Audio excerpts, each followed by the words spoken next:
Danielle, please give us a brief bio on yourself.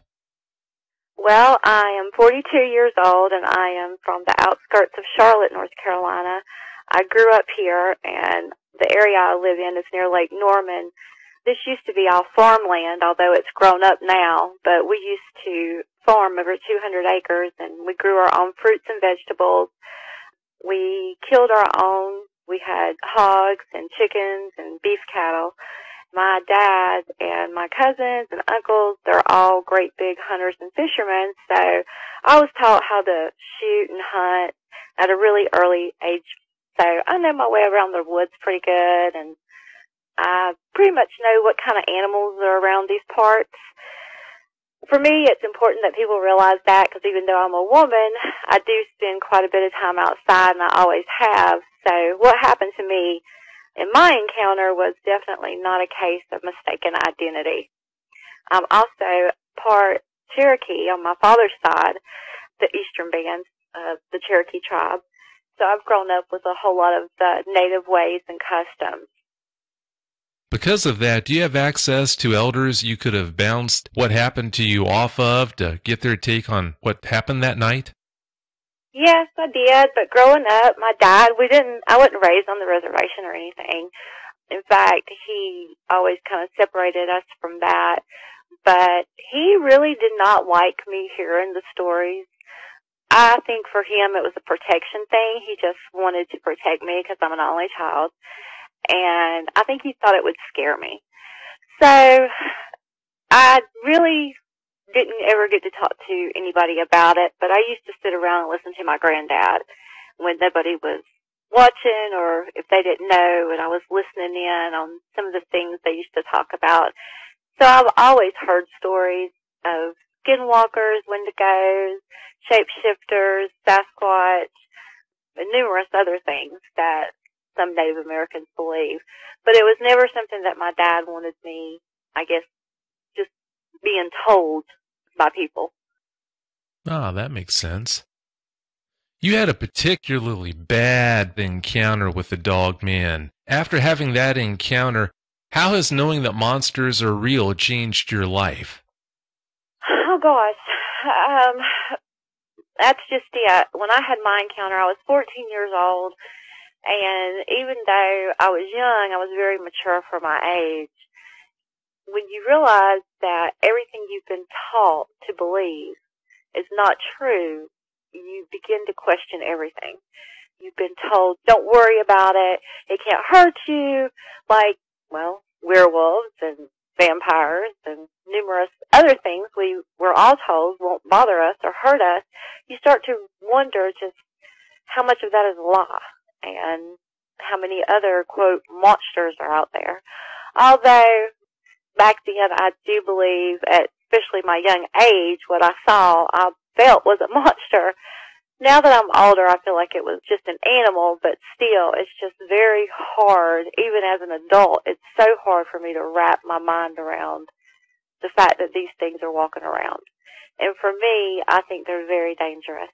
So I'm hoping your listeners will listen to my story with a grain of salt, and if anything else, just remember that these things, in my opinion, are very predatory, and please don't go out looking for them.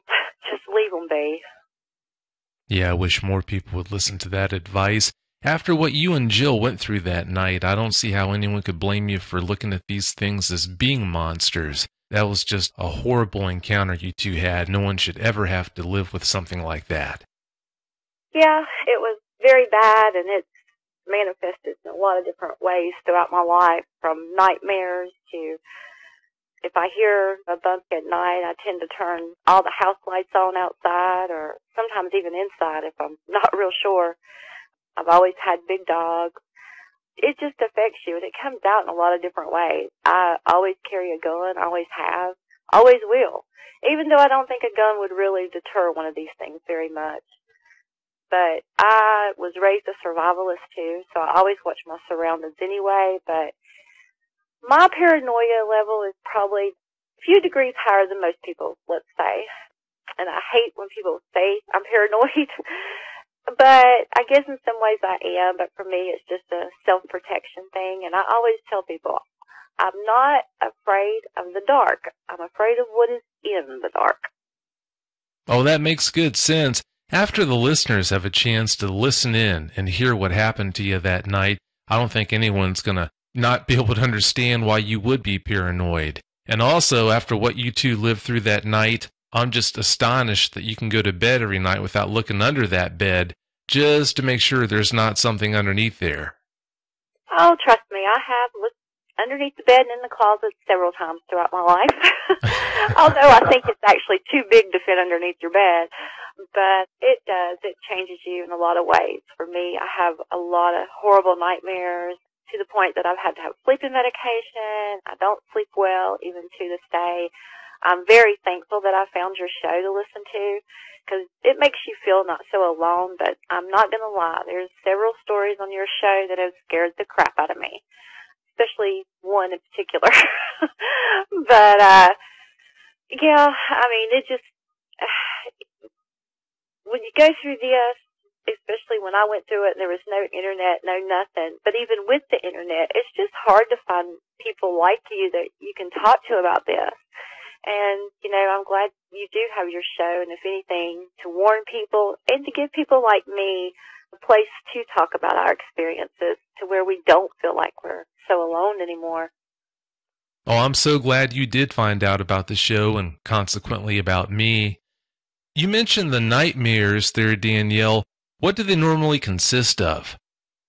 For me, usually werewolves or bears. I have a few things in this, I don't know, I guess I've always been afraid that might happen to me or one of my children, and it's usually nightmares about one of these things getting my children or a bear getting my children.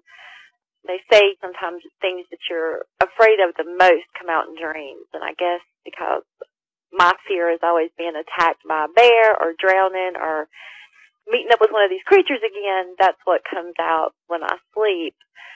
So I had many sleepless nights, especially here lately, because I'm terrible to haven't listened to every episode yet of your show, but I tend to listen to them at night, and then it makes it even harder for me to sleep. Oh, no. I enjoy listening to them, though. I do. You mentioned just a bit ago that there's one episode in particular that really stands out as being the most creepy. Which episode is that? Oh, no, I don't think it's creepy. For me, it was terrifying, and that was Kat's story, which, if she's listening, hi, I don't know how you lived through that, but God bless you. But, yeah, her story scared me to death, and I think it's the factor that it chased them. I was trapped, but she was chased, and I've always had an issue with anything chasing me or crawling on the ground. To me, crawling on the ground's creepy. But being chased by one of these things, oh my God, even though she was fairly young herself when it happened, I don't know how she lived through it. I really don't. And just listening to her story, I could hear, even all these years later, all the fear and terror in her voice. And I was just in tears listening to her story because you could just tell that it's really, really affected her. Oh, it was a bad encounter that she had. Kat has helped so many people after having that encounter and continues to help people to this day. In 2008, you started writing books about dogmen. Why did you do that? To help me deal with this and cope with it, because I've never really coped with it or dealt with it. At the time of my encounter, my mother was very sick and dying with cancer. Like I said, I'm an only child. So this kind of got, I'm not going to say suppressed, but kind of pushed away for many, many years. And it was my ex-husband who would see that I hear something and turn all the lights on, or the fact that I have to carry a gun on me at all times. And I haven't told too many people my story, but I did tell him, and, you know, I trusted him. He was like, you write beautifully. I love to write. And he was like, you just need to write about it. And I didn't really want to write about my encounter. In fact, what I wrote to you was the first time I ever put in the words my encounter. But I started writing, and I'm still trying to write it. It's a book, but in the book, I kind of flip it, because in the book, it's just fictional book, but I named her Lyrica, and she's a werewolf. but she's a natural-born werewolf in my book, and she doesn't really know what she is. But in my book, she can be a wolf, a human, or what I call the beast. And, of course, the beast is basically what I saw that night of my encounter, the true story. But nothing really in the book is true, of course, at all. But it does help me deal with it. And I guess it's weird because in my book, Lyrica, even though she is a werewolf, she hates werewolves and she tracks them and she kills them, which makes her very hated in the, I guess, werewolf community. But I guess it's weird because I kind of make her a hero in the book. I don't know if I could ever get it written out and I want to turn it into a series. I think it'd be really, really good because of the way I've got it kind of laid out and planned out and how she discovers what she is along the way. And for her, because she's natural born, she was born a werewolf, she can actually control the beast, but she doesn't know that yet. If I can ever get it all written out, the first few books, she just thinks she's a monster. So she lives with a whole lot of, disliking herself because she believes she's a monster too, even though she'll later on find out that she's not, or not the type of monster she thinks she is. But I love to write, and it has helped me deal with it some. So hopefully, maybe someday, you never know, you might see where there's a book about a werewolf named Lyrica. That would be mine. Well, I sure hope you let me know when that book is published, because I want to get my hands on a copy of it and have a chance to read it. It sounds really good to me. In talking about this book, I was surprised to find out that you actually decided in '08 to start writing books about this topic. I thought you would have too hard of a time doing that, but like you just mentioned, I'm sure it is great therapy when you do so. It seems like some of your readers are like me too. Either you kind of get obsessed with it or you're terrified of it. For me, I went the obsession route, and anything I can get my hands on as far as werewolves and the supernatural, I wanted to watch. For me, all the movies have it wrong, at least until Van Helsing come out. The black creature towards the end of the movie, I guess that's what he turns into. That kind of looked like what I saw, except the teeth weren't quite that big and the nose was a little different. But you just look for something that's kind of like what you saw, because even though what I saw when I recount it scares me to death, it wasn't, quote, I don't know, Hollywood usually makes them look very monstrous. It still looked like an animal to me. But then again, yeah, it is a monster. Because, I mean, when you see one, you're just, I don't know how to describe it, Vic. It's something I wouldn't wish upon anybody, because it's something, once you see it, you cannot unsee it. And you don't ever forget it. A normal animal, it wouldn't have done the things that that dog man did that night. Having said that, are you kind of jealous of the eyewitnesses who have encounters nowadays, looking at the fact that they can go on the internet and research these things and instantly find out information about what they saw? Are you jealous at all in that regard? No, I'm not jealous. I'm thankful, because like I said, this is hard to deal with, period. It's not like we can even go to seek help. I mean, I know I've had anger problems and I have sleep problems, but this isn't something you can tell your doctor about without getting locked up or institutionalized. So I'm glad that the internet is there for people to find shows like yours and to find other people they can connect with. But it's still, I believe, very hard, even with the internet, to get people to talk about this. As you yourself know, this is still one of those topics that people laugh at and ridicule and just don't believe you still, even with people coming forward saying, no, I've seen it, no, it's happened. I mean, it's hard still, even with the internet. It's hard for all of us.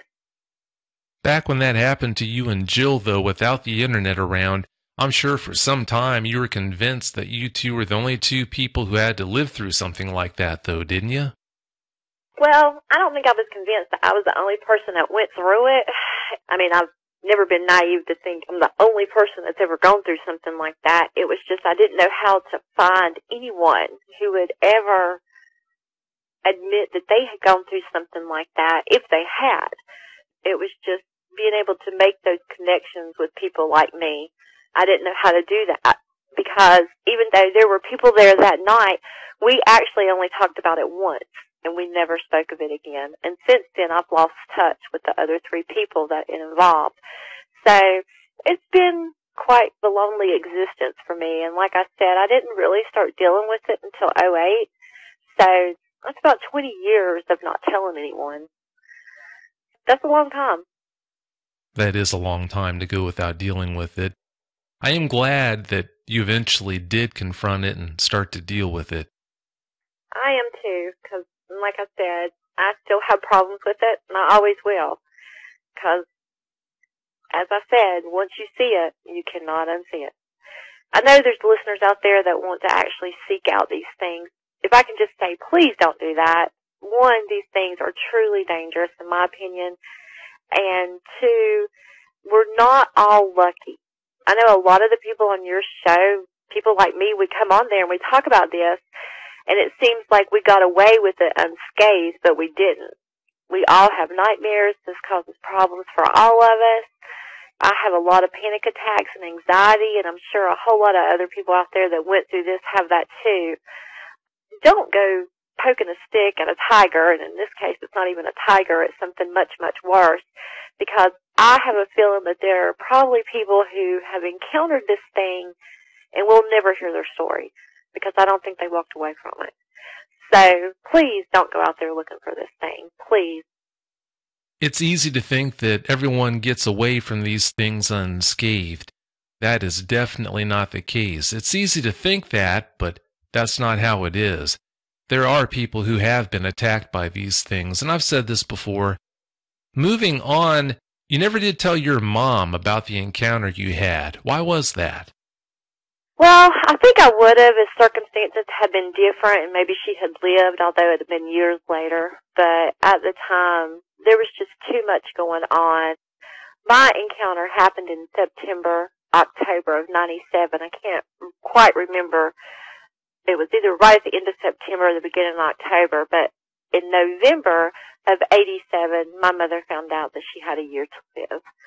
So for me, there's too much going on in our family, and it was just not the appropriate time to tell my mother something like that. Oh, I can understand. Had she lived, do you think you ever would have told her about what happened?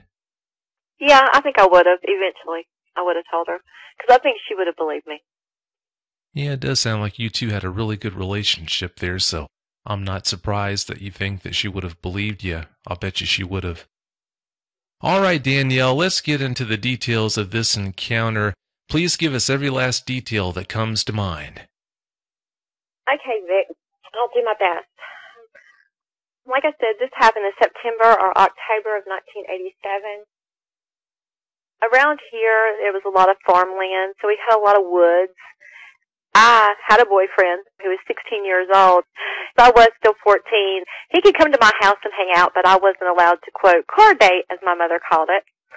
So at around midnight, I snuck out of the house, which is a very bad thing to do, I know. But I snuck out of the house, I met him, and we went to pick up one of my good friends, Jill, and then we went to get Jill's boyfriend. Jill's boyfriend lived down a very long road. It was a long dirt road. In fact, there was a lot of dirt roads around here at that time. Because my boyfriend had a '69 Camaro, it was very loud. So he decided to park it at the end of his dirt road, and he would just walk down and get him. So we proceeded to park the car. And I don't think it was a full moon night, but there was enough moonlight that night that he didn't even take a flashlight because it was lit up enough just by the moon that he could see. So he got out of the car, and he left us sitting in the car with the radio playing while he went to retrieve her boyfriend. Well, he hadn't been gone very long. I guess it had been probably 10 minutes. And I was sitting there, and I was talking to Jill. And the first thing I noticed was that there was this horrible, horrible smell. And when I say it was horrible, I mean it was the most god-awful stench that I have ever in my life encountered. It smelled like rotten meat, like once, I guess, maggots had set in. And then it had this really musky, pungent odor. Closest I can come to describing it would be it's the smell a boar hog kind of puts off. There was a smell of wet dog, and then the most disturbing of the smells was the smell of blood. And if you've ever been raised like me where you kill your own, you know that smell of blood. It's like a metallic kind of iron smell in the air. But that was the smell that this thing was putting off, and it was extremely, extremely strong. My friend was talking away, and I interrupted her, and I asked her, I was like, do you not smell that? And at first she was like, smell what? And I was like, you don't smell that? And she took a good whiff, and then she was like, ooh, yes, what is that? And I said, I don't know, but I don't remember smelling that when we pulled up. And she was like, well, it had to have been here, but you would have thought if we had noticed that when we first pulled up, I would have never let him park there. But she convinced me that, okay, maybe the smell had been there and it just hadn't gotten to us yet. So she went about talking, and it was so bad, though, we had to take our shirts and pull them up over our nose and, smell the inside of our shirts because they smelled like perfume.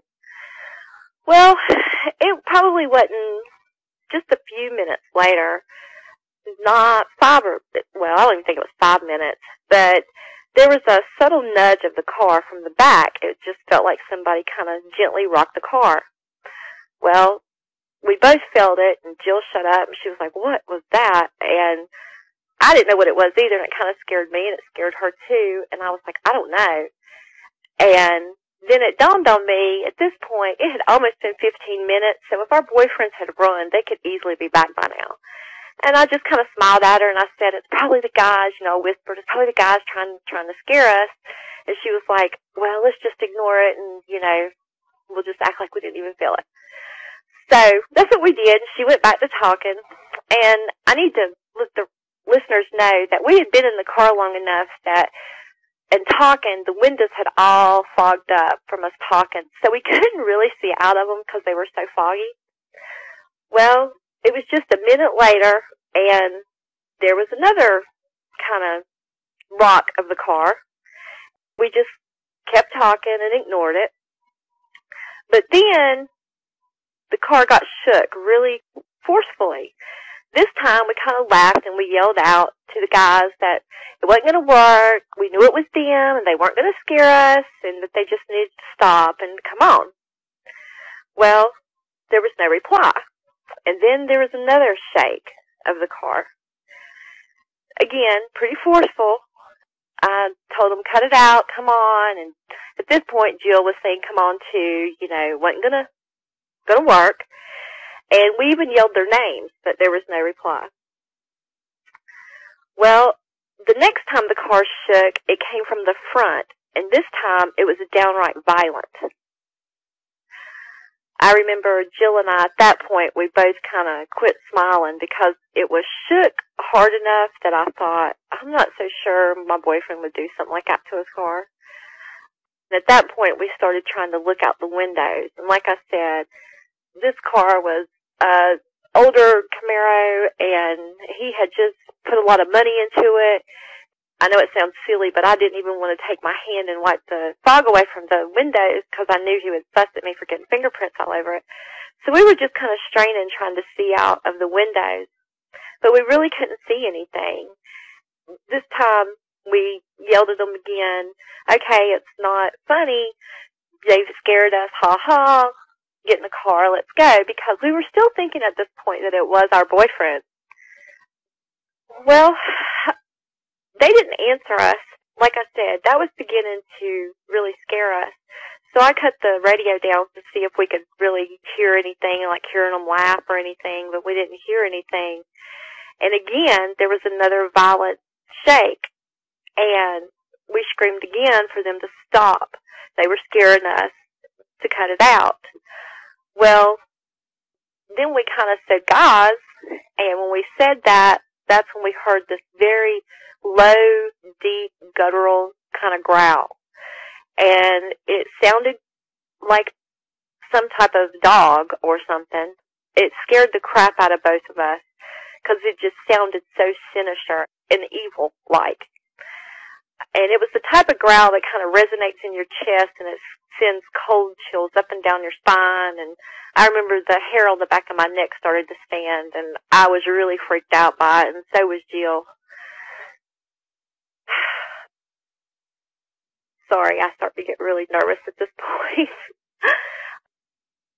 It didn't really sound like an ordinary growl. I can't, like from an ordinary dog, I guess. I can't really describe it, but there was just something really troubling about that growl. I was like, what in the was that? I remember I looked back at my friend and all the blood had drained from her face. And she just looked like she was terrified.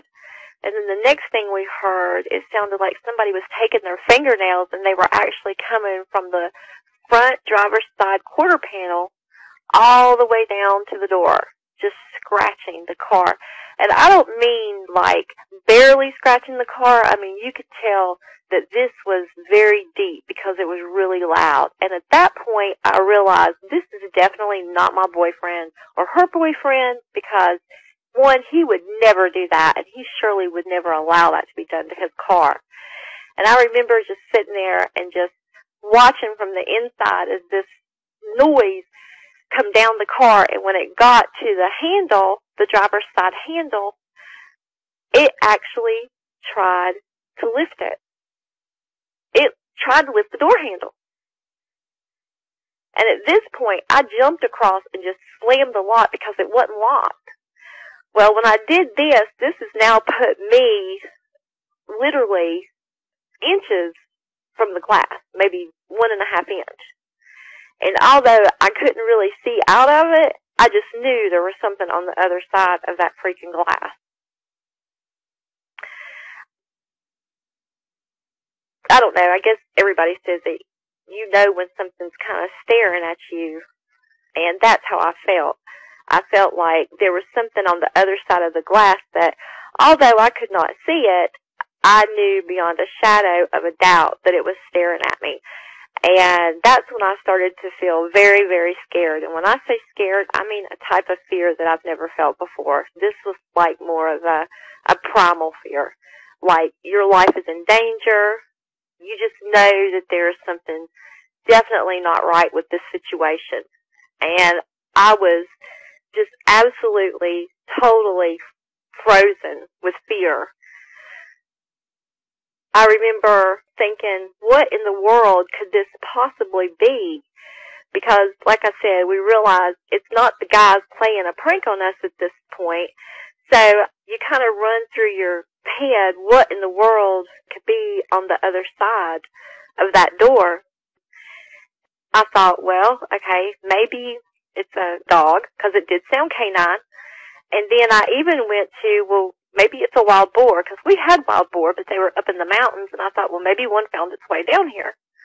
I didn't know what it was, but with the smell and then that, we knew it was some type of animal that we were dealing with. And I don't know why, but as scared as I was, I just absolutely had to reach up. I wanted to see what was on the other side of the window. Don't know why, but I wanted to see what was on the other side of the window. So, like an idiot, I reached up and I actually just kind of smeared a little spot away from the window. And when I did, on the other side, I saw a nose and a muzzle. And when I did that, the thing snorted and actually left steam on the other side of the glass. And I only saw it for a brief second because then it stood. And when I say it stood, I mean it stood up on its 2 feet. So whatever was on the other side of the door was definitely not what I thought it was. And then at the time, I didn't know if I was seeing things or what was going on. But I could have swore this freaking thing actually stood up. And I remember I was so freaking terrified. I remember it growled when it did that and stood, and then the car started to shake, and I jumped back into my seat. Jill was wanting to know what in the world was on the other side of the glass, and I didn't know what to tell her. And then the car's shaking, and when I say the car's shaking, I mean at this point, this thing has gotten a hold of the car, and it's shaking the car. I mean just back and forth, shaking it and shaking it. Jill's in the back seat. She's screaming and crying. I'm up front. I'm all upset. I don't know what this thing is that's outside of the car. Like I said, the car is shaking. I know in my mind I was thinking, did I just see an animal stand up? And I was thinking, did I see a dog stand up? But that made no sense. And the muzzle had looked like the muzzle of like a German Shepherd or possibly even a wolf.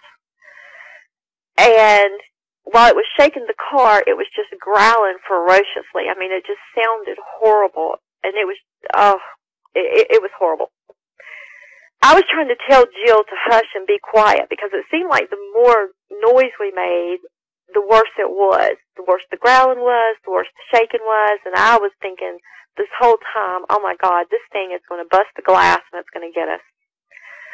Well, I was sliding down in the front seat, trying to get down in the floorboard as far as I could get. I was trying to tell Jill to get down and to try to get her to hush up. Then all of a sudden, it just quit shaking the car. And we could hear it moving around. We could hear it sniffing at the windows. We heard it step back. And when we heard it step back, you knew it was still on two legs.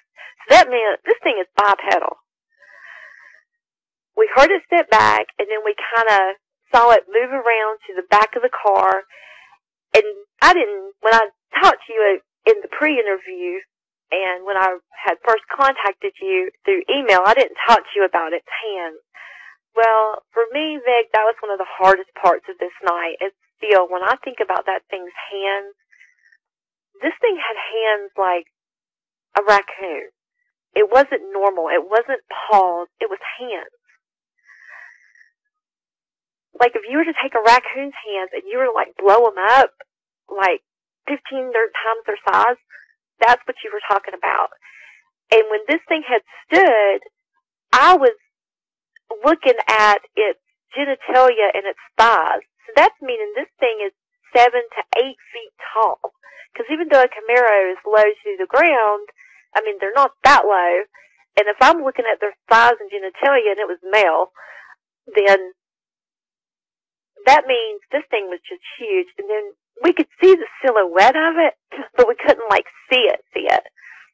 And that's when we saw its hands, and you could see that by its hands and stuff, it looked like its arms were really long. So, I mean, I'm just guessing because we couldn't see it all the way, but we were looking at basically arms and its hands and like its navel and some of its thighs and stuff. So that means its whole upper body, or most of its upper body, was still up in the air.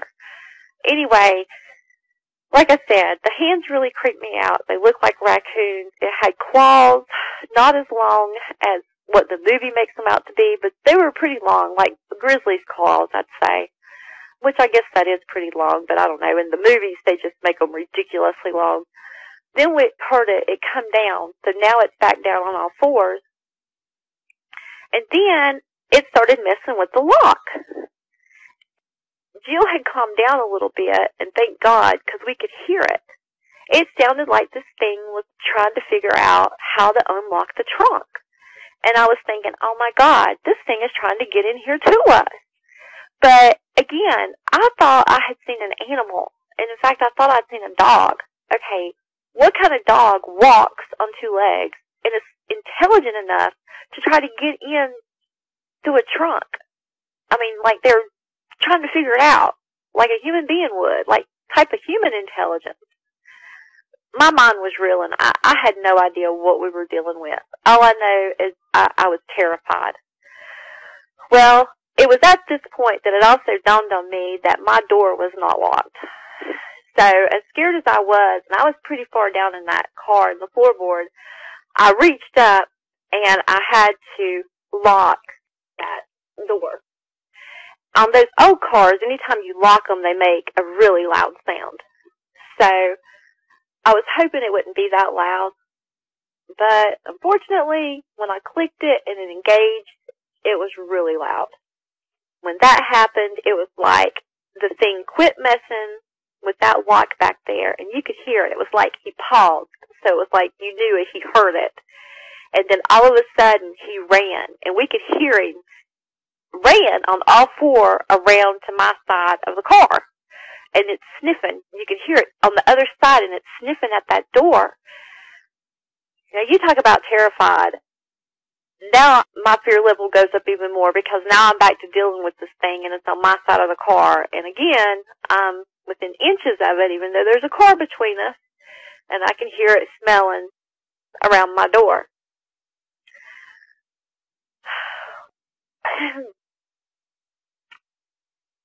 Oh, God. Hey, it's okay. We'll be right back.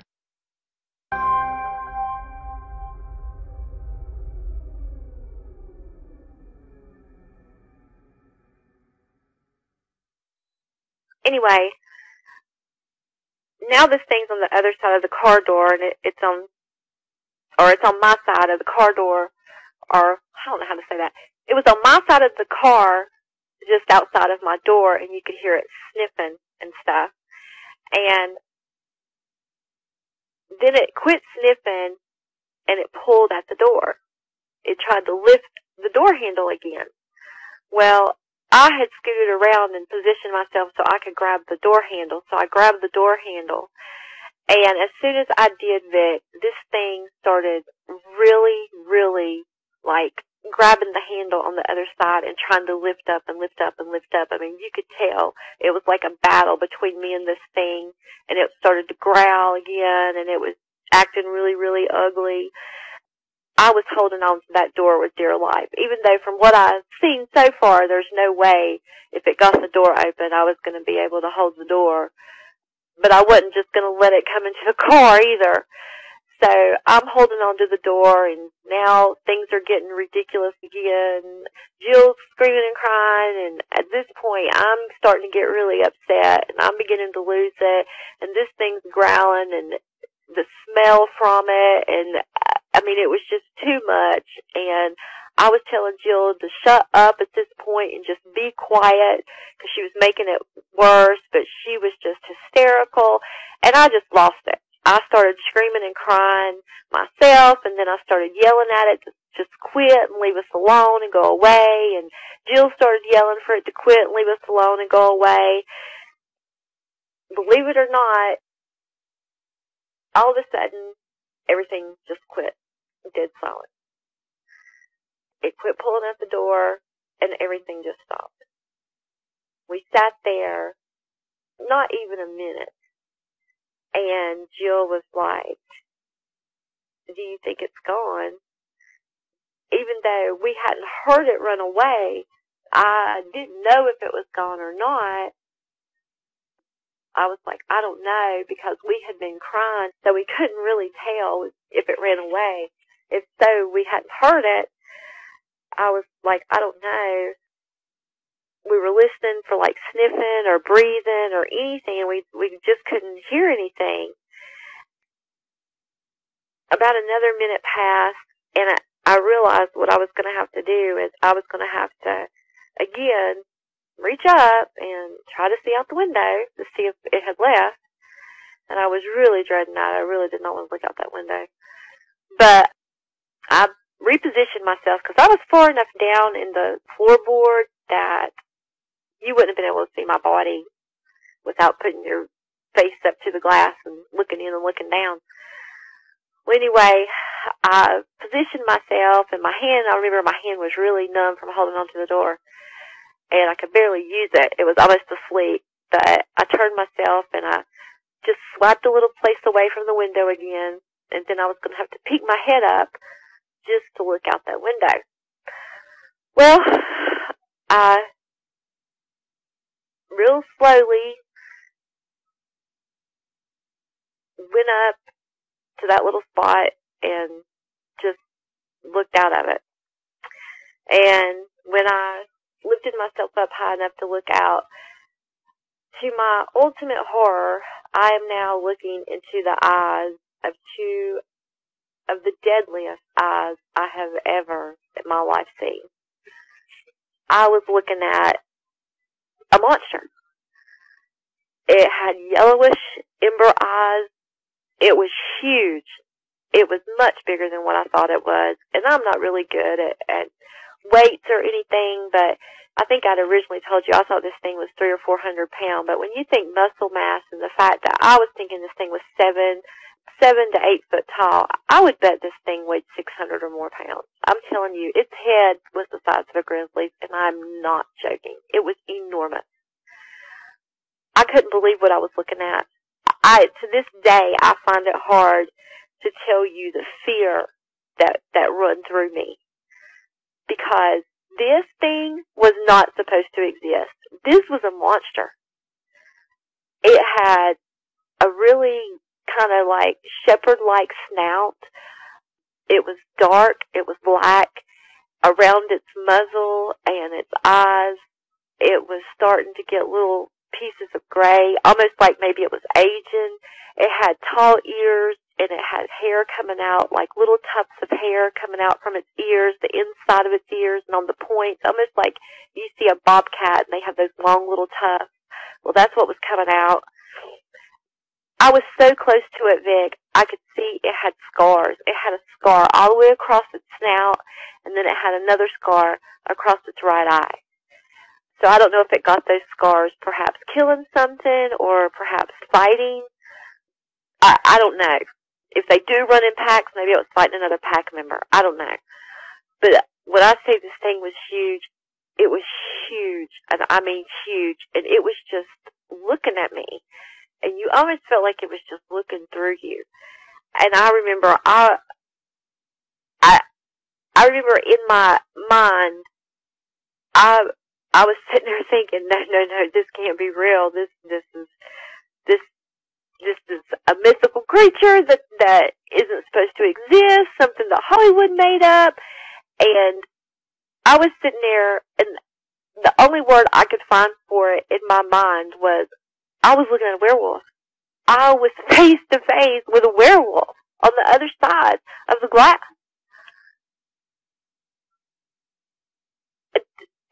And as you see, I still to this day, when I look back, I just get totally speechless, sitting here thinking about that thing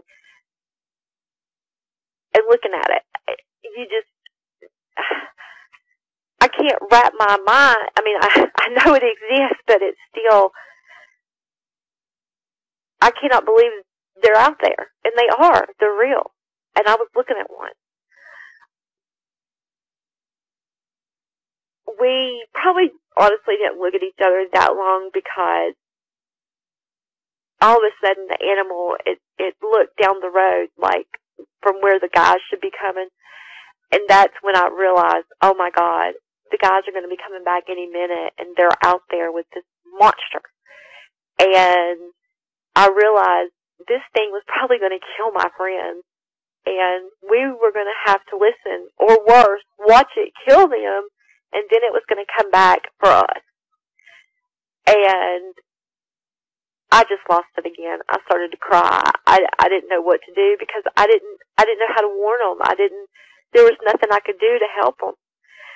And I remember when it did this, I got a really good kind of side view of it when it looked, and it only did it for a quick second, but when it looked down the road and then it snapped its head back at me, it gave me a really nasty kind of growl, and it just showed me its teeth, and it had these huge ivory teeth. I'll never forget that. Just kind of like, it didn't sneer at me, but just like, a warning, like when a dog growls at you, like warning you, like, don't mess with me. That's kind of what it did. But it snapped its head back my way, gave me that growl. I got to see its teeth, and then all of a sudden it just shut off in the other direction. I was floored. I couldn't believe it. It was gone. And when I say this thing was fast, this thing was lightning fast. It was gone in an instant. I only got to see it. It ran off on all fours. I got to see that it kind of, I say the buffalo slump, but I guess most people call it hyena, but it was kind of shaped that way from the side. Its back and neck and shoulders were like, I don't know, built up like a hump almost. I didn't see a tail. I don't think it had a tail that I could tell, but I didn't really get to see the rear end of it really good, but I did get to see there for just a minute, or just a second, really, not even a minute, before it shot off. But it dove off, and it was back in the wood line, and it was gone, and it was probably, I don't know, a minute or less. We heard the guys. We saw flashlight beams. We heard them laughing and talking, and they were back. We were, of course, hysterical. We're so scared. In fact, they had to knock on the window, and once they were in the car, I remember locking my door and then jumping across my boyfriend and locking his. And I remember Jill's boyfriend was like, "What's wrong with you? Why are you crying?" And then my boyfriend was looking at me going, "Why are you crying? What happened?" They wanted to know what was happening. And then we all heard this horrible, horrible howl. I can't even describe it to this day, but it was just like when it growled at me the first time. It was just something that I'll never forget. And when we heard that howl, Jill and I were like, just get us the out of here and get us home. And I remember my boyfriend, he kind of bucked me for a minute and was like, "Oh, we're not going nowhere until you tell us what happened." And I remember I reached across him and I was trying to crank the car and I screamed at him that I wanted to leave, that we had to go, we had to go right now. I said it forceful enough, and I was crying and upset that even though he was mad, he fired the car up and he sped out of there, which I can't tell you how happy I was, because I didn't care if he was mad or not. I was just getting away from that horrible nightmare that we had just encountered. But the guys were pretty mad. We wanted to go home right away. And, of course, they didn't like that idea very much. But we did go home, and I remember when I got home, I had to run across my yard. My yard's really big, and I remember how scared I was. And I remember getting into the house and getting underneath the covers and just shivering and shaking and crying still. I was still upset. And I remember getting up and looking out my window probably a million times that night just for anything in the darkness. I was just so scared. We had tried to tell our boyfriends on the ride home what had happened, but we were so upset. I don't think they really understood half of what we were saying, and they were mad too. I doubt they were listening much because they were mad that we wanted to go home. But the next day, my boyfriend stopped by, and when he stopped by to show me that on the top of his car in the dust, because like I said, we'd been on dirt roads that night. In the dust, though, there was handprints where this thing had grabbed right at the roof and window on the front and the back of his car. So that right there tells you just how far-reaching just its arm spread was. And undoubtedly it was grabbing it right there where I thought it was, shaking the car back and forth. And then right down his driver's side in the front, left quarter panel, all the way to the door, was deep, deep claw marks. Not scratches, claw marks. Deep enough that he had to have it repainted. And like I said, we talked about it. They believed us at that point. We talked about it, never talked about it again. Because we later found out, too, the reason it sounds like a long time, but really all of this, him leaving and everything, the whole encounter with the creature was probably 10 to 12 minutes. And he was probably gone 20, 25, and the reason he was gone so long is Kim's boyfriend. They had something bothering their horses and had some cattle killed. And we all agreed that what they thought was killing cattle was not killing the cattle, that it was probably this thing. So that's what happened to me that night. I will never in my life forget it. Goodness gracious, I can't even imagine what it must have been like to live through something like that. It was bad. I mean, when I talk about it, it's bad. Keep in mind, it says a lot about your character, the fact that you're able to function as well as you are functioning today after having to live through an experience like that. I have my days. I have bad days. Oh, sure you do. That's only natural. After something like that, you just move on and deal with every day the best you can, and no one could ask more from you. Did you have a chance to get an idea, a rough impression on how wide this thing was? Well, I know, not really. Well, I'll put it to you this way. Like I said, I only saw that side view of it when it turned to look down the road, and then it was just its head. But as far as body-wise, when it shot away was the only time I saw it that way. Its head filled up that window right there. I mean, it was huge head. I didn't really notice his shoulders because I was so shocked. I was just looking into its eyes, and I was just reeling because I could not believe this thing was real. But I would have bet, I mean, I think about his car door, and on those car doors were really long. I would have bet it would have taken up that whole car door. So it had probably been 3.5, 4 foot from shoulder to shoulder, I'd say. I mean, it was big. It was enormous. That is awfully big. When it was at that window and you were face to face, did you ever have a chance to look into its mouth? The only thing I saw was its gums. I didn't see its tongue or anything because I remember thinking that it had really pink gums, but then it had some like black. There was like, I don't know how to describe it, like some black on it too, like black spots almost. And the only thing I can compare it to is a chow, but its lips were black, but then its gums were that pink and black. But I didn't see like its tongue. I mean, it kept its mouth closed, and when it bared its teeth, that's just what it did. It just pulled its lips back and bared its teeth at me. Yeah, that's awfully creepy. You said that its hands are what creeped you out the most about this thing's physical qualities, but what is it about this encounter you had that scared you the most? It could be something it did or something else. The fact that it was intelligent enough to try to pull at the door, because that's what's always bothered me all those years. If it was smart enough to pull at the doors, to this day it bothers me. I mean, I'm glad it didn't, don't get me wrong, but I've always questioned, why didn't it just break the glass? And I've always questioned, why did it just run off? Because, I mean, it was like the guys spooked it. Because I guess it heard the guys coming back, but I look at it as it could have had all of us as a midnight snack. I can totally understand how when it tried to open up that door handle, how that would be the scariest aspect of it. When you were talking about how it was trying to lift that door handle, it reminded me of a story. This story I'm going to share with you and the listeners is pretty creepy. It's not nearly as creepy as what happened to you, but tell that to the woman who lived through this.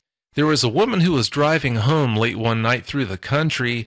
She came around a bend and saw this thing, as she described it, in the middle of the road, feeding on some kind of roadkill. Not sure if it was a dead deer or what. As she came around this corner and came to a stop, not very far from it, it stood up, turned around to face her, and that's when she could notice, as it was bipedally standing there in front of her, she noticed that it looked like a werewolf. Well, this werewolf, it started walking towards her car. And as it was walking towards her car, it kind of veered over to the driver's side as it approached, walked up alongside the car. She's sitting there in absolute shock watching this. It reaches out, grabs her door handle, and lifts it. It's trying to get into her car at her. When you're talking about what you went through that night and how it tried to manipulate that door handle on that Camaro, I instantly thought about that story and thought, yeah, I've heard that before. I know how she feels, because you just think the only thing that could be smart enough to do that, you would think, would be a human being. Yeah, you would think so. That just makes them even more scary when you think that they can do that. Not only do they have the physical tools to dispatch you at the drop of a hat, but if they're smart enough to manipulate door handles like that, where does all this stop? What's their limit? Yeah, that's what I was thinking, because trust me, I was a little too up close and personal with the one I encountered, and I don't ever want to be that close to one again. But I definitely got to see the tools he was working with, and they are definitely not anything anyone wants to play with. Oh, there's no doubt about that. When you're talking about your Native American heritage and what happened that night, I got to wondering, are there any burial grounds in that area? Well, yeah, all through here. A lot of this land through here was Native American. And at the time around here, because, I mean, it wasn't just Cherokee, but there was Catawba Indians around here. I mean, a lot of different tribes were in this area. There's a lot of dairy farms and cattle farms. People grew corn and hay, and, I mean, this was a huge farming community back then. As if what you went through wasn't bad enough, you've got something else that you're dealing with currently. Your daughter, you told me, she wants to go out and have an encounter with one of these things herself. Please tell us about that and what that's putting you through. Yes, I have. My eldest is 22 years old, and her name is Chelsea, and she has heard the stories, and she's heard mine now. She never knew until she was older what happened to me, but ever since she's learned about it and we found your show, she loves to listen. She's a big fan, but she's decided she wants to go see one, and she's picked the worst place possible. She wants to go to Taylor, Mississippi. And it is killing me because I've tried and tried to tell her that this is not something she wants to see. Like I said, once you see it, you can't unsee it. She needs to leave it alone. It's dangerous.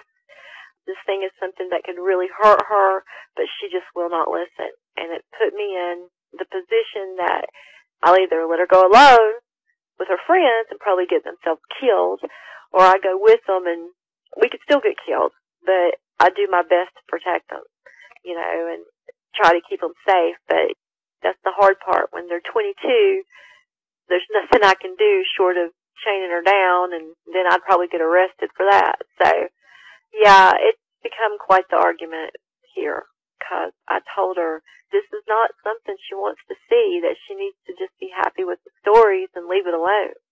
But she's got it in her head that she has to see one. Ooh, I really hate to hear that.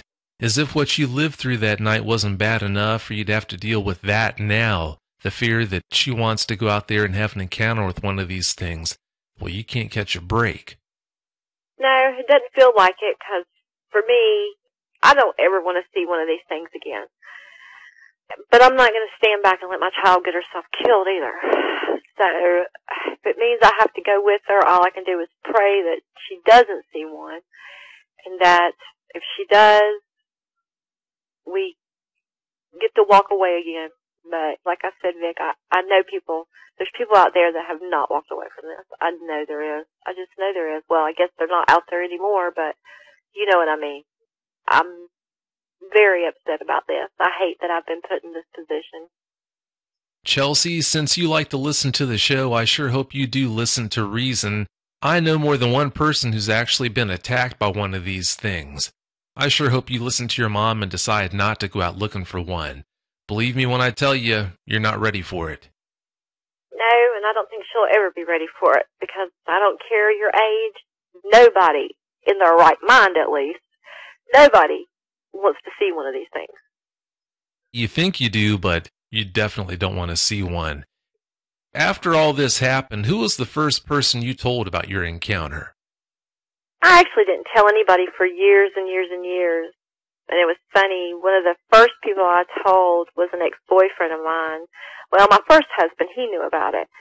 But he never really said if he believed me or not, but it was an ex-boyfriend of mine in between my first and second husband that I had dated. He actually had his own encounter. And when I started to tell him my story, we were talking about the smell. He just interrupted me, and he basically finished what I stated to you earlier. I was blown away. I couldn't believe he had seen one, and that he was telling me that he had seen one. But we kind of compared notes when he told me what he had gone through. He had gone hunting with his best friend and his best friend's dad, and they went down to Georgia. And I don't know where in Georgia, but they had a game lease down there, or his friend's dad did. So they were leasing property down there to hunt on, and they went really early in the morning to get up in their tree stand, and it was before the sun came up, he said. And I don't know how far apart they were, but I remember him saying that they were kind of like on an incline of a hill, and this incline was about as far as, well, he said 3 or 4 football fields if you put them together. So that's, I don't know how much distance that is. That's a lot. But they were far enough apart that they were using walkie-talkies because they were going to radio each other and tell each other where the deer were coming from in case one of them wasn't ready or wasn't prepared. Basically just to help them hunt so somebody could bag something, or maybe they could all three get something. Anyway, he said the first thing that happened in his encounter was, he said they hadn't been there long, and they all had rifles, of course, but his best friend's dad was the one sitting in the tree stand in the middle, he said. And he had a sidearm, a .357 on him. My ex said that he smelled something too, like I said, but he said the first thing that happened was these deer come running out. They were does, and they flew by him underneath the tree stand, and he thought maybe something had spooked them because he could hear something in the forest coming, but he said it sounded huge. And the whole reason that his best friend's dad had a sidearm is they have a lot of wild boar, in Georgia they're having trouble with. And he actually thought maybe it could have been a wild boar because it was making so much racket coming through the trees that he thought, well, it could be a boar. Maybe it spooked the deer. But then he started to smell that smell. And then he said the next thing was this thing come flying by him up that hill. And he said it was on all fours. He said, and it was moving. But he got a pretty good look of it before it got to where he couldn't see it anymore. And he didn't remember a tail either. But he said it was so big, if it had stood, he compared it to the size of a grizzly. Well, no. Yeah, he did compare it to the size of a grizzly. He said it was the size of a grizzly or a beetle-bug car is what he said. And funny he had said it that way and he might have seen the same as me because we're from the same area, but there's a guy around here and he's got a grizzly mounted and he's got a beetle-bug car sitting beside of it to show you that they're literally the same size as the beetle-bug car, and this one was a small grizzly, they said. But he said if it had stopped and reached up, it could have jerked him out of that tree stand. And he said that he was terrified.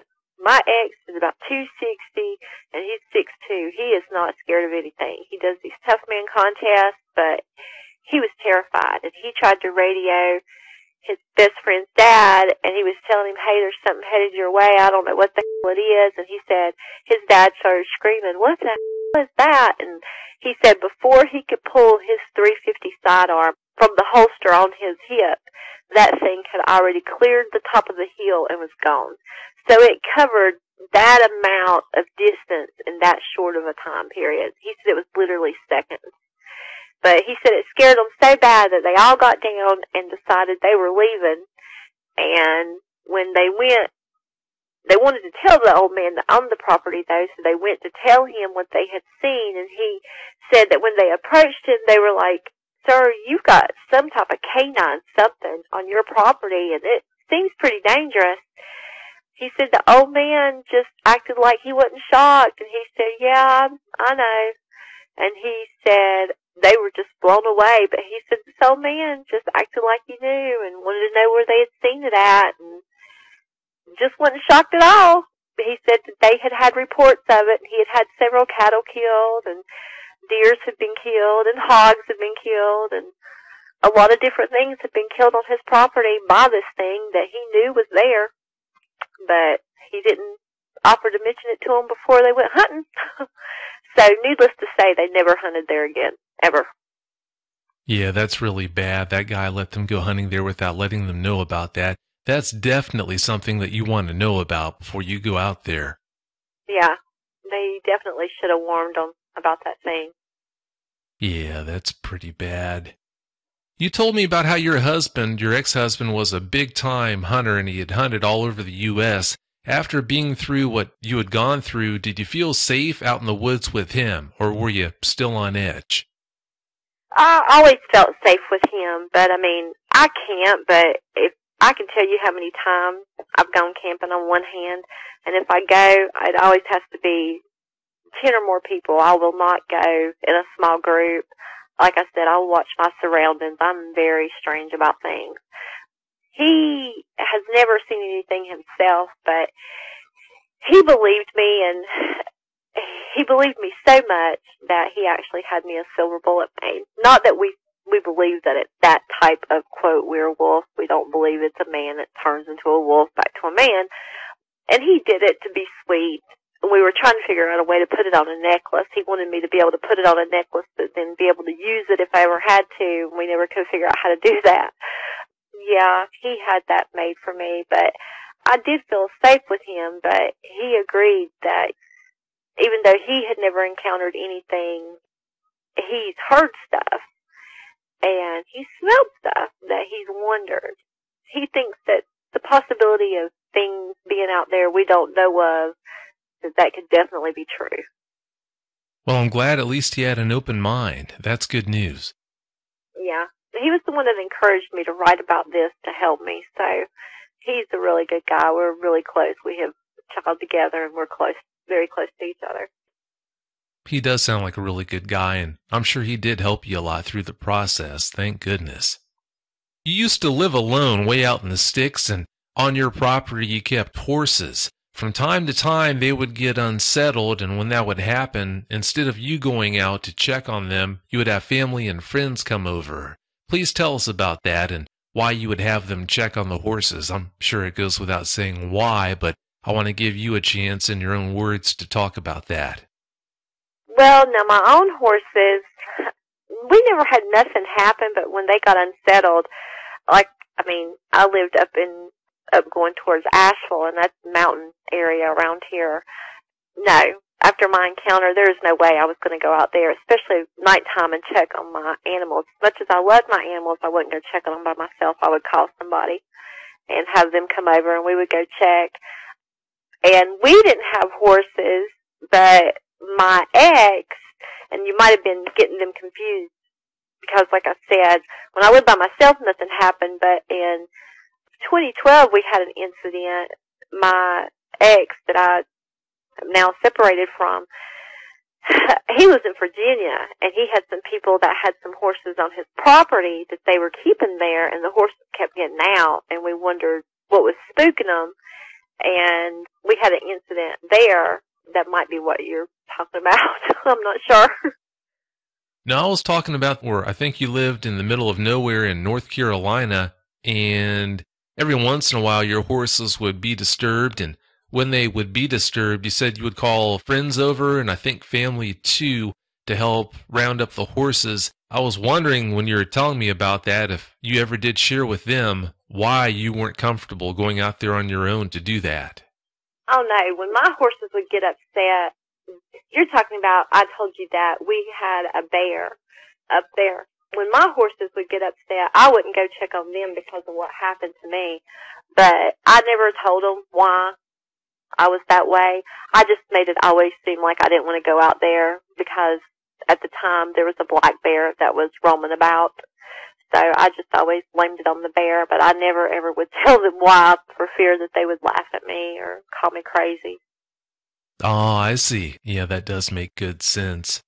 You talked about the 2012 incident. I'm not sure if it's the incident I have in mind or not. I'm thinking about the incident that happened in the Pine Grove with the eye shine. Could you tell us about that? Yeah, that's the incident. My youngest child's dad lives in Virginia, and it's right across the line, and he lives right on the Blue Ridge Parkway, or right off of the Blue Ridge Parkway. They have like 60 acres up there, and we were sitting one night. He likes to ride around his land at night. We were sitting in the car one night talking. We've been riding around some of the fields. He was getting tired, and it was raining, and he had leaned his seat back, and when it's dark like that, I start getting nervous anyway, and I was trying to get him just to go on home. Let's just go home. He likes listening to the rain when it's raining like it was that night. But over in these pine trees, I started noticing some eye shine, and I started getting really nervous about it. And I mentioned it to him and was like, Justin, look, and he was like, it was far enough down to the ground, though, that it could have been, just an animal, a deer, or it was probably 3 foot off the ground. So it could have been a deer or a dog or a coyote or anything, even a bear, because they have a lot of bears up there. He was like, oh, it's probably a coyote or something. Don't worry about it. Well, a few minutes later, I noticed that the eye shine was now in a different position. And that position was about 7 feet up in the air. And I freaked. And I was so scared. I was on the phone with my daughter at the time, talking on my cell phone. And she was like, Mom, just crank the car up. Because she knew at that point, what had happened to me. She was like, Mom, just crank the car up and get out of there. Because, of course, I start thinking, dog man. Justin was teasing me and stuff about it, and he was like, it's probably an owl, and he flew up higher, and I've never heard of an owl doing that. But needless to say, we left, because I just had that eerie gut feeling that just something wasn't right anyway. And I've always taught my children, please listen to your gut, because when you start having bad feelings, it's usually for a good reason. We left, and it was maybe a month later, the people down the road were keeping some horses on his property, and they kept getting out, and they were getting spooked by something, and they got out again one night, and we went to put them up, and I followed Justin down, and we were in the truck, and he put them up, and then we had to go on down and turn around and come back up. And when we did this, something crossed the road and went our way back up. We were both looking at each other like, did you see that? We both saw it, and it had ducked into the pine grove, because even though this was at a different, it was still on his land, but it was like across the ridge. It was probably a mile from where we had seen the eye shine that time, but it was still on the same property, and all those woods right through there connect together. Well, he started slowing down right where it crossed, and he started teasing me about werewolves and Sasquatch, because he's a non-believer. Well, he was.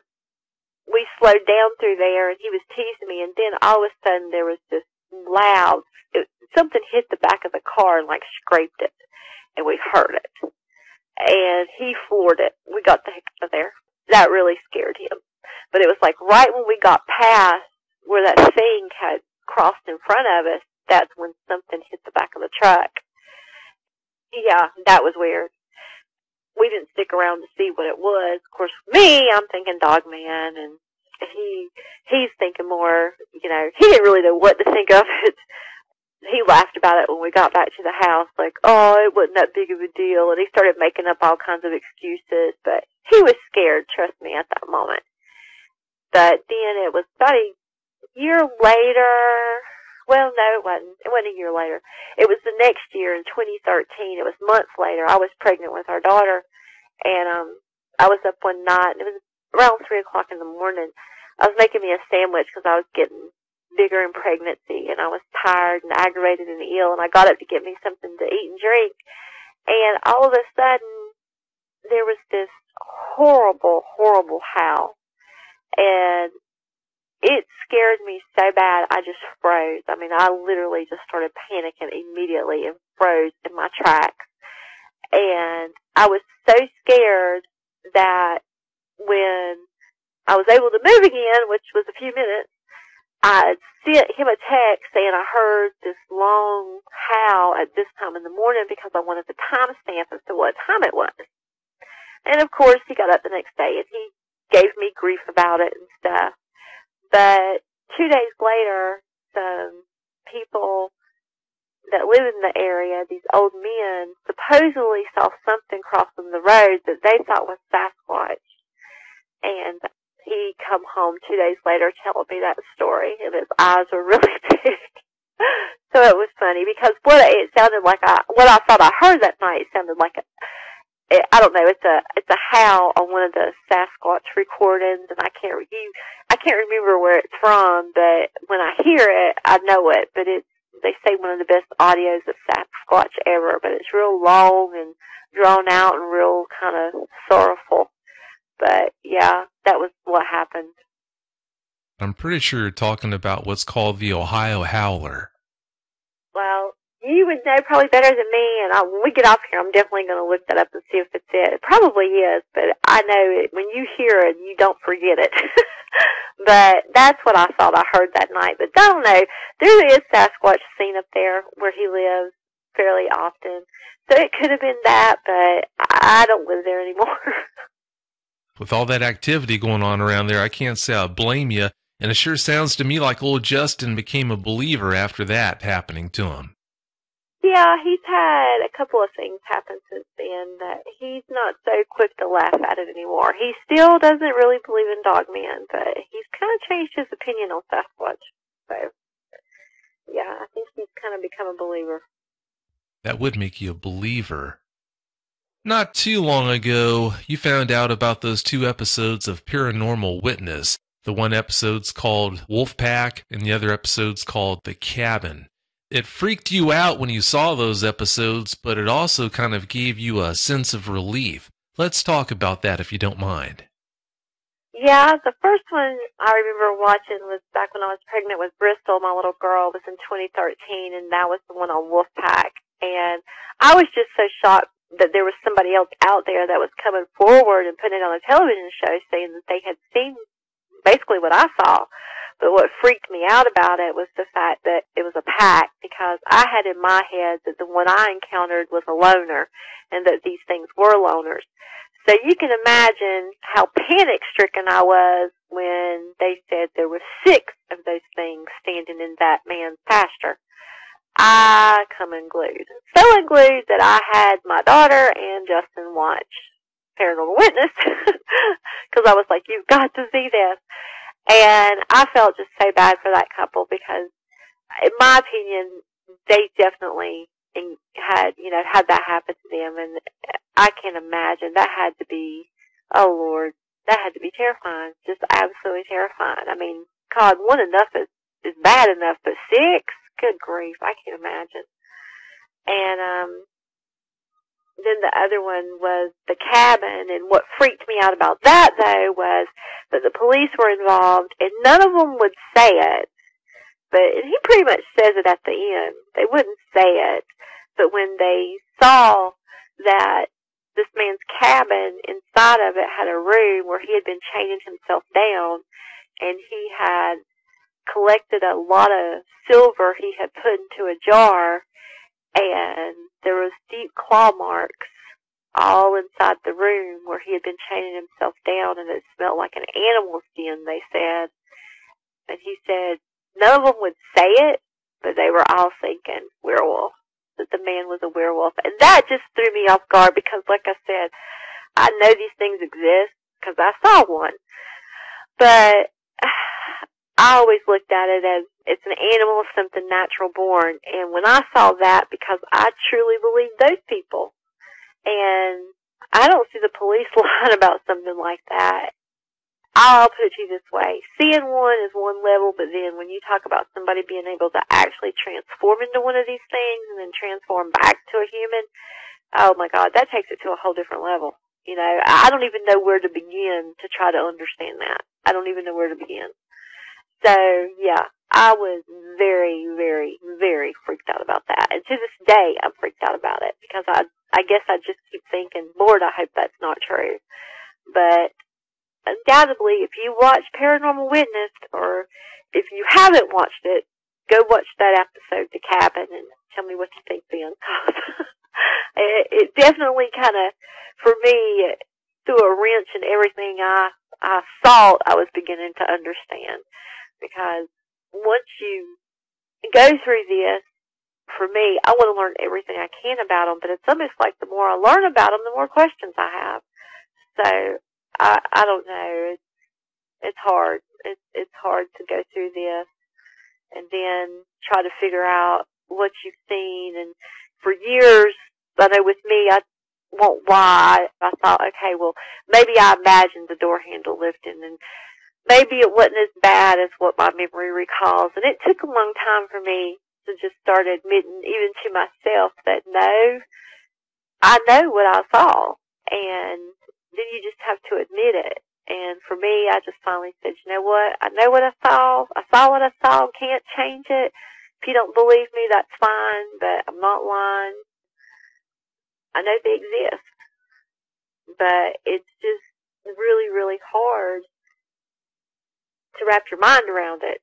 And for me, it's even harder to think of these things being human and then turning into an animal and then turning back into a human. That just really blows my mind. I don't even know where to begin with anything like that. But it's just hard to deal with. It's hard. Oh, yeah, it's very hard to deal with. I've got to tell you, after hearing the details of your encounter, I am just blown away that you are dealing with it so well. Well, like I said, Vic, there's days that I don't deal with it too well. There's days I break down and cry, even to this day, over it.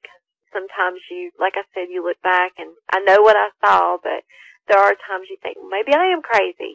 Even though, I mean, I know I'm not, but it's just hard. It's hard to know that they're out there. And since listening to your show, I've realized that undoubtedly there's a lot more out there than I figured. Like I said, I was never naive enough to think that I was the only one who probably went through this, but I kind of figured the one around here had either died off by now or hopefully moved on elsewhere because we've had so much growth around here. But listening to the people on your show, these things, they're not limited to just the country or the mountains. They could very easily pop up within rural areas in the city, and that's scary. That really freaks me out. Oh yeah, they sure can and do pop up in the city. You never know when they might pop up or be. I've heard people talk about seeing them crawling into vacant buildings in the middle of the night in the city. I don't think we're talking about downtown Manhattan here, but supposedly they have been seen crawling through broken out windows and vacant homes in the middle of the night. That's a pretty unnerving thought right there. Yeah, that golly, you tell me that now, I'm really gonna be freaked out. Every building I go by from now on that I know is empty or vacant, I'm gonna be thinking, oh God, wonder what's hiding in there at night. Oh no, sorry about that. Well, knowledge is power, but sometimes when you know things like that, it sure doesn't make you feel better, that's for sure. No, but then again, like you said, knowledge is power, and I'm glad you have your show and at least you're putting the word out there because if anything, I hope people can protect themselves and their families from these things because they are highly intelligent. And I know when I told you my story in letter form, I told you I feel like they're a top of the food chain alpha predator, and I really do feel that way. I'll put it to you this way. Knowing they're out there, we have been knocked down on the food chain by several notches. There's no rhyme and reason why people like me have been able to walk away from these things. I think pure luck. And I'm telling you right now, the one I saw, though, if it could have gotten to Jill and me, it would have killed us. And the way it was looking at me, it was just like, if I could get to you, you know what I would do to you. That's why I really hope my daughter, her friends, and anybody else out there wanting to go look for this thing, please don't do it. Just don't. Listen to Vic's show. Get your kicks and thrills and scares from the show and leave the actual animal itself alone because somebody could easily get killed. Oh, that's true. Those are good words. Most encounters obviously end with the dogman going its way and the eyewitness going the other direction, but like you said, unfortunately, I've got almost no doubt that if it had been able to gain entry into that car, it wouldn't have ended well for either one of you. No, I know it wouldn't have. I mean, I was there that night, and I'm telling you, it wanted in the car really bad, and that's why I'm glad it didn't break the window, but it could have. I mean, it was definitely powerful enough that it could have broken that window, no problem. We didn't talk about Barry's good friend who had that strange activity going on around their house that night. From what I understand, this friend lives near Morgantown? Yeah, Morganton. He was my neighbor where I lived. He become good friends with my ex, Barry. He was the one that went on that hunting trip to Georgia. But, yeah, that's what bothers. Another reason why I still own that property, but I'm selling it. I don't live there no more. He had something that one night, because he was there when we were when Barry admitted to me what he had seen. And Michael, his name's Michael said, oh my God, I can't believe y'all are talking about this. Because at first he had thought what he encountered was a Sasquatch. And there was a smell that night, but he lives up the road from where my place was. And he said one night they had a bonfire going and something come up out of the tree line. And now up there it's heavily, heavily wooded. I mean, it's so heavily wooded you can't see like through the trees very far, but they heard something huge come up and they didn't know what it was. At first they thought it was a bear, but they didn't see a bear, and it was making all these sounds. He said it was making this weird breathing sound, and he said they all wound up basically hiding in the house because it was like the thing got mad and just tore up the wood line back there. And he said you could hear this thing just trashing stuff, just like, I don't know, like he said like a Tasmanian devil, like the little cartoon character. He said he really thought that, like it's just going in a circle, just destroying everything. He said you could just hear it just slamming trees and shaking the trees and where trees had broken and slamming them around and throwing stuff and making all these growls. And he said it was horrifying. And he said they all moved into the house and basically barricaded themselves in. Nothing else happened. It stayed out in that tree line, but he said the next morning when it was over, he went out there to see, and he said, sure enough, it had just tore up that tree line. Listening to some of the people on your show and then reading stuff on the internet, there's been several people that's encountered dogmen, and it seems like they tear stuff up. And at the time, he thought it was a Sasquatch, but now that I've heard all this, I'm kind of wondering if it wasn't a dogman and not Sasquatch. I don't know that Sasquatch would get that angry. To me, I mean, I've never had a Sasquatch encounter, but to me, Bigfoot seems more tolerant than dogmen. I don't think dogmen are very tolerant. Sasquatch do seem to be more tolerant, much more so than dogmen, but from time to time they seem to have their moments where they have tirades like that, so it very well could have been a Sasquatch that did that. Since we didn't see what did that, we'll never know, but it could have gone either way. It had to be one heck of a long night for them, though, having to be in the house and listen to all that go on. Yeah, he said it went on for a long time, too. I mean, it was like all night this thing did that. He said it tore it up for a real long time, and then it'd get really quiet, and then it would, like, take another fit. So, I don't know. But, like I said, that's another reason I'm selling my property up there. Before we get out of here, Danielle, one last question I wanted to throw at you. After you had that encounter back in '87, did you ever hear about anyone else reporting a dogman encounter from that area? No, not at that time. Now, at that time, the lizard man was going on in South Carolina. And, you know, I remember hearing about lizard man and actually scoffing at it myself and laughing. And then I had what happened to me. And then I thought, okay, maybe they are seeing something down there in South Carolina. And the only other thing that I can think of that was going on around here is like I said, there was people losing cattle by something but people were thinking it was just a dog pack, and there had been a Sasquatch reported. I remember there was a write-up in the newspaper or something at that time on a Sasquatch in the area that I think it was actually several people had thought they had seen it. But now, I mean, not now, even back then after my encounter, I wondered if it was Sasquatch or what I saw. It could have been what I saw and not a Sasquatch. It sure makes you wonder. Well, having said that, Danielle, do you have any closing comments you'd like to share? No, just like I said, to your listeners, believe me, don't believe me. You know, you should take everything with a grain of salt, but I promise y'all I am telling the truth. I swear it on my mother's grave, and I'm telling you right now, these things are real. They are out there. But please don't go looking for them. Leave them alone because they are deadly. This thing is a killer. When I was looking into that thing's eyes, I knew I was looking into the eyes of a killer. And considering I was so close that I was seeing this thing was scarred up, I know these things have the capability to fight, the tools to fight. I was very up close and personal with it, and please don't go looking for it. Just leave it alone. Just leave it alone and pray that you never, ever, ever encounter one, because I would not wish this on my worst enemy. Very well said. Danielle, I can't tell you how sorry I am to hear about you having to go through that. About the only solace I can bring to what happened is the fact that you are dealing with it so well. Of course, it's not easy. It was such a difficult thing to live through. How could it be easy to deal with? But, like I said, you are dealing with this very well, and that I'm very glad to see. Thank you so much for coming on this show and sharing all those details with us. I really do appreciate it. Well, thanks for having me, Vic. Oh, thanks again so much for being here. Well, have yourself a great night, okay? Okay, you too, and thank you. Thanks. Have a good night. Bye-bye.